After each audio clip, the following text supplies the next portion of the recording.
రామాయణం చదివిన వాళ్ళకి ఖచ్చితంగా తెలుస్తుందండి. అంజనీ మాత హనుమంతుడి యొక్క తల్లి.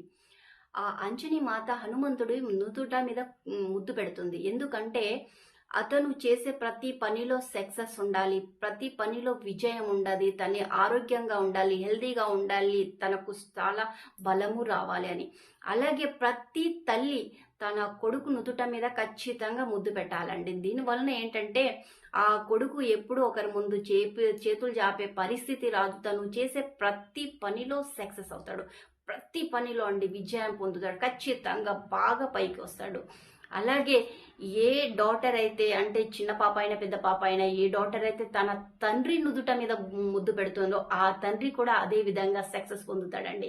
ఖచ్చితంగా ఆ తండ్రి కూడా చేసే ప్రతి పనిలో సక్సెస్ పొందుతాడు. ఖచ్చితంగా ఒకవేళ ఏదైనా అప్పులు ఉన్నా ఆ అప్పులు కూడా చిటికేసేలాగా తిరిగిపోతుంది. ఏ విధంగా తిరిగిపోతుందో కూడా యాక్చువల్లీ నిజానికి చెప్పాలంటే ఒకరి మీద చేతులు జాపే పరిస్థితే రాదు. ఇది ఖచ్చితం అండి.